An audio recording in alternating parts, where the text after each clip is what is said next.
Hello friends, welcome back to my channel. আশা করি আপনারা ভালো আছেন, সুস্থ আছেন। একঘেয়ে ফুলকপির তরকারি খেতে খেতে নিশ্চয়ই বোর হয়ে গেছেন।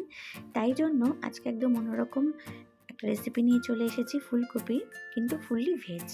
যার জন্য লাগবে একটা ফুলকপি। আমি এখানে ফুলকপিটা ভালো করে টুকরো করে কেটে জল দিয়ে ধুয়ে নিয়েছি।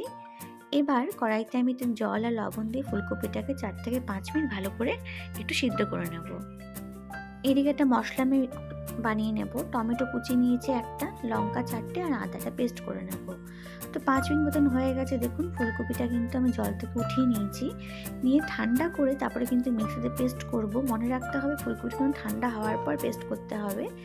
এবার এর মধ্যে আমি ধনেপাতা কুচি একটু বেশি পরিমাণে, আর দিচ্ছি লঙ্কা কুচি স্বাদ মতন, যে যেরকম ঝাল খান, হাফ চামচ মতন লবণ। তার সাথে আমি অ্যাড করছি এখানে চালের গুঁড়ো 2 চামচ আর 1 চামচ ময়দা। চাইলে কিন্তু বেসনটাও ব্যবহার করতে পারেন, আর যদি জল জল মনে হয় তাহলে আর 1 চামচ চালের গুঁড়ো ব্যবহার করতে পারেন। ভালো করে মেখে নেব। এবার মাখা হয়ে গেছে। এবার একটা থালার মধ্যে আমি একটু তেল লাগিয়ে নেব। আমি এখানে রিফাইন্ড অয়েলটাই নিচ্ছি। তারপরে আমি ব্যাটারটাকে এর মধ্যে দিয়ে দেবো এবং নিচে জল বসিয়ে তার উপরে আমি এটাকে ভাপে করব। মানে যেরকম করে আমরা ধোকার ডানা রান্না করি বা মোমো যেরকম স্টিম হয় সেরকম করে করব। তো এইভাবে এটাকে আমি 10 মিনিটের মতন কুক করে নেব। তো দেখুন সুন্দর মতন হয়ে গেছে। আমি হাত দিয়ে দেখলাম যেটা লাগছে কিনা। তো এবার ছুরির সাহায্যে আমি এটাকে কেটে নেব পিস পিস করে। আর ঠান্ডা হওয়ার পর কিন্তু কাটতে হবে, সেটা মাথায় রাখতে হবে। গরম অবস্থায় কাটলে পরে কিন্তু ভেঙে যাওয়ার চান্সেস থাকবে। তো তেল গরম হয়ে গেছে, আমি এগুলোকে সুন্দর করে ভেজে নেব লাল লাল করে। প্রথমে মিডিয়াম ফ্লেমে, তারপরে হাই ফ্লেমে। আর এটা ভাজার পর এত ভালো হয় খেতে, অবশ্যই বলবো একবার টেস্ট করার জন্য।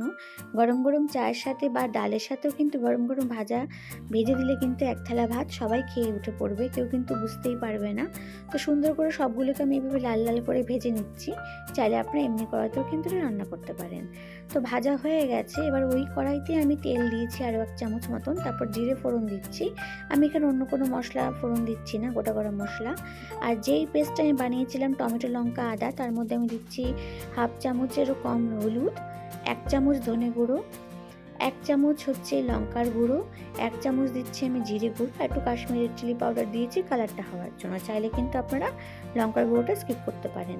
তো ওই তেলের মধ্যে আমি আলু দিয়ে হলুদ দিয়ে একটুখানি ভেজে নেওয়ার পরে মটরশুঁটিও অ্যাড করে দিয়েছিলাম, যেহেতু মটরশুঁটিগুলো কাঁচা রয়েছে। এবার এর মধ্যে আমি দিয়ে দিচ্ছি মশলাটা, ভালো করে কিন্তু সবগুলো ভেজে নেব। তো মশলাটা খুব সুন্দরভাবে ভাজা হয়ে গেছে। এবার আমি এর মধ্যে অ্যাড করে দিচ্ছি 2 কাপ আন্টার জল। আমি কাঁচা লঙ্কাও কিন্তু এখানে অ্যাড করেছিলাম। তো ভালো করে দেখুন ফুটে উঠেছে ঝোলটা এবং আলুটাও সিদ্ধ হয়ে গেছে। এবার আমি ভেজে রাখা ফুলকপির বড়াগুলো দিয়ে দিচ্ছি এর মধ্যে।